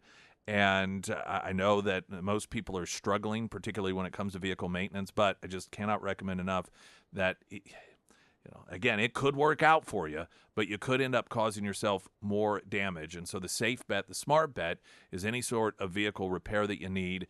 A1 Custom Car Care Plus. On most work, it's guaranteed 3 years, 36,000 miles. So if there is a part that does go bad, you're going to be taken care of in those instances. A1 Custom Car Care for all of your car care needs. Coming up, Kamala's truancy law puts a black single mom of special needs child in handcuffs. The compassion of Kamala Harris. Her story next. I'm Nick Reed.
Springfield Stock 1041, your first alert forecast from Color 10 Fox 49 meteorologist Tom Schmidt, sponsored by Wolfpack Cleaners, your residential and commercial cleaning professionals. A heat advisory remains in effect for the entire listening area until 9 p.m. tonight. Today it'll be sunny and hot with a high around 96. Heat index values close to 109. It will cool down tonight with a low around 70. For Friday, it'll be hot with a high near 91. And on Saturday, sunny with a high near 92. Following is a Washington Free Beacon story. Kamala's truancy law put a black single mom of a special needs child in handcuffs. Years later, she's speaking out. This is largely seen as, out in California, this law as a way to recoup funding. When kids don't go to school, the school doesn't get money. This is one of the reasons that they oftentimes, now not always, sometimes it really is truly genuine concern about the education of the child, but there is money attached to it. They lose money. So out in California, you know how they are about wanting your money. They came up with this plan. Well, we'll just start throwing parents in jail if their kids don't go to public education. Because if any institution is proven that it is the best place for success and churning out a successful product, it's public education. No question about it. Quote, "We're putting parents on notice," then California Attorney General Kamala Harris warned at her 2011 inauguration. Quote, "If you fail your responsibility to your kids, we're going to work to make sure you face the full force and consequences of the law." This is the candidate that we're told is pro-family, by the way. Separating kids from their parents. 2 years later, Cherie Peoples, a single mom of a special needs child, was jailed under a truancy law that Vice President Harris championed as San Francisco's district attorney, later as attorney general. Harris repeatedly asserted the need to crack down on truancy during her law enforcement career. Quote, "These children will invariably be what will end up in our criminal justice system," Harris said while testifying in favor of a statewide truancy bill to imprison parents. In her 2011 inaugural address, Harris said that it was, quote, "time to get serious about the problem of chronic truancy in California." She noted that as San Francisco district attorney, she, quote, "threatened the parents of truants with prosecution and saw truancy rates go down." But Peoples was not some deadbeat parent allowing her kids to play hooky. Her daughter, Shayla, has sickle cell anemia, a rare genetic condition that afflicts its sufferers with chronic pain. After Shayla, then 11 years old, missed 20 days of school because of the horrific condition back in 2013, police officers were sent to arrest Cherie for violating the Kamala Champion truancy law, a misdemeanor carrying a $2,500 fine and up to a year in jail. Peoples, who had an infant son when she was arrested, battled with the court system for 2.5 years to clear her arrest, which she was worried would hurt her future job prospects. Peoples said in a Twitter broadcast this week, quote, "It hurts that some of the policies in which Harris governed has criminalized people like me." Well, she had it coming, being a single mom with a child with sickle cell anemia. Kamala was right. I'm with her. People's story gained national attention during Harris's presidential campaign in 2019 as an example of the conflict between Harris's image as a progressive champion and her tenure as California's top cop. People's saga has gained renewed attention after Harris's surprise ascent to presumptive Democratic presidential nominee. "Kamala was the attorney general, which means she was the boss of the people who came to arrest me," People said during a broadcast. Her name is attached to that law because she pushed it to the governor without the people's vote. Harris's crackdown on parents appears at odds with her personal narrative as well as causes she claims to champion on the campaign trail. Quote, "I was raised by a single mother. I know firsthand how stressful and costly it is to juggle work and school schedules," she's claimed. But apparently she doesn't afford that same level of sympathy towards other single moms because she has been a champion of throwing them in jail even if they have disabled children if they miss too much school. Now, I suspect this isn't a story that we're going to see highlighted at the Democratic National Convention. I suspect in all of the biographies that are put together explaining to us how wonderful Kamala Harris is by the media, this is probably a tidbit that we're not going to hear that much about because of course, the media is not about information. The media is not about, here are the candidates, here's what we know about them. The media is about getting Kamala Harris elected President of the United States, as they display on a daily basis.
So of your text messages on the Pyramid Roofing Company talk and text line, noting that sickle cell anemia, that is a disease that affects blacks. Yes, that is correct. This was a single mom who was unable to send her 11-year-old to school for more than 20 days because the child had sickle cell anemia, a child of color that Kamala Harris's office had taken to jail for it. So that's hey, it's compassion. She had it coming, after all. I mean, come on.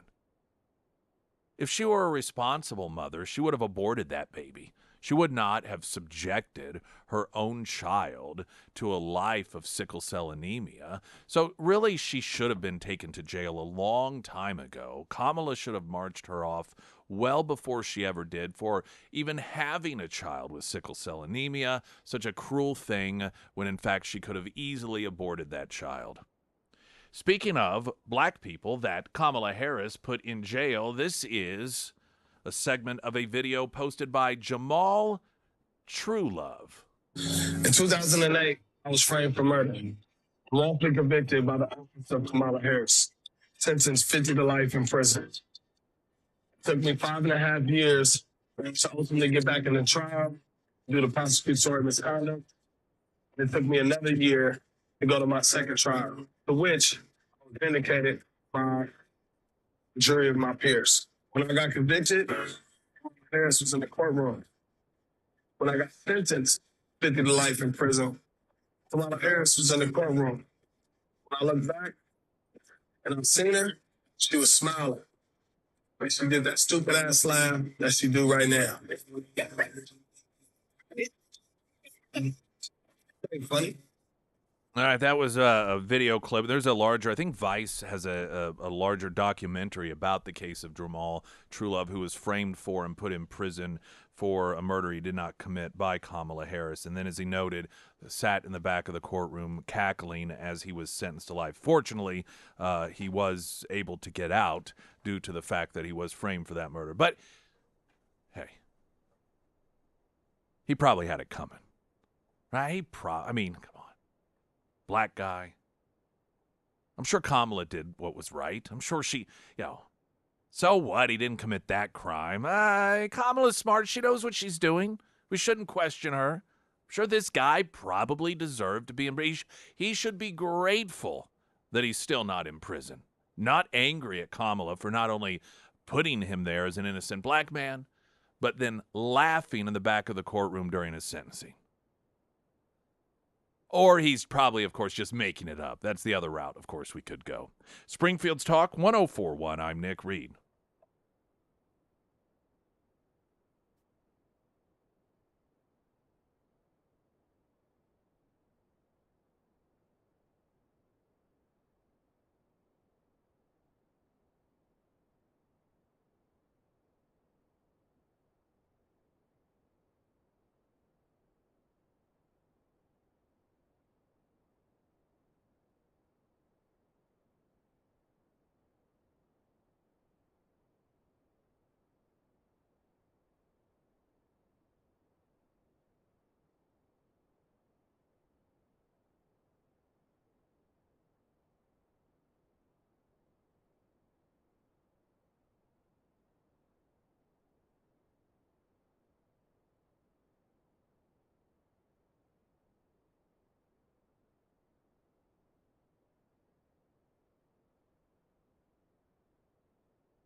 Every so often there are moves made by government, this administration in particular, that it just makes you shake your head and have a difficult time figuring out why even this. I mean, of all the things.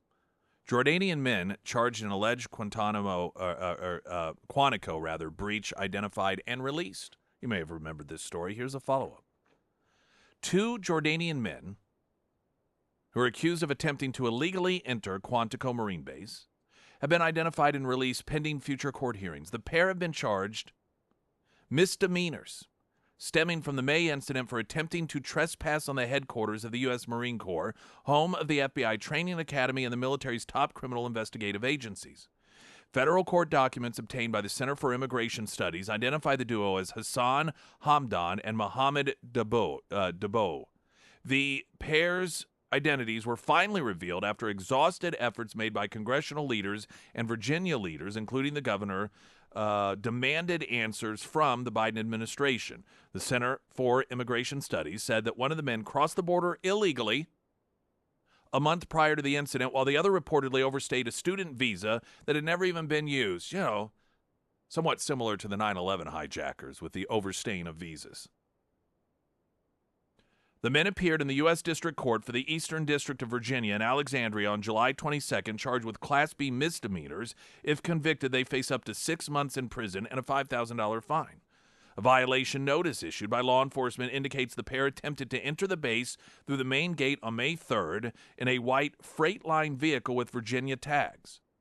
No information was disclosed indicating why the men were trying to access the gate. However, the U.S. attorney charges the defendants, quote, unlawfully go upon a military installation for a purpose prohibited by law, to wit, knowingly and intentionally entering Marine Corps Base Quantico, according to the documents. Hamdan and Dubot were granted release upon condition they appear for all future court appearances, including immigration appearances they have pending, and that they may no longer further trespass on Marine Corps Base Quantico or any other military installation. The Center for Immigration Studies obtained a copy of the condition of release, which state that they may not violate any federal laws, so forth, so forth. Potomac local news first reported the May incident. The duo claimed to be Amazon subcontractors while attempting to enter the base. The truck driver reportedly ignored commands by security officials to wait while officers tried to identify the men who did not have IDs. The driver then, quote, hit the gas and hit a barricade deployed to stop the truck, according to sources. They've been ordered to appear in court on September 17th. So here you have 2 individuals from a country that has, a bit of terrorism and a hiding place for terrorists in certain capacities. One came across the border illegally. One overstayed a visa, again, much like 9/11 hijackers. They got a van that they made look like an Amazon van. They tried to lie their way into the facility and then gunned it whenever there was an attempt to stop them. They get arrested. They face 6 months and a financial fine in jail. And they've been released with the promise that they'll show up in court. Meanwhile, this same administration is still tracking down people that non-violently walked into the Capitol, many of which spent a year plus in jail without even facing a judge for the first time, many of them decades in prison as American citizens who did not commit any acts of violence in the Capitol. Yet you have these illegals in the country try to bash their way into a military facility, and this administration like, you may face 6 months, but we'll see you later, no worries. Glenn Beck's next. I'm Nick Reed.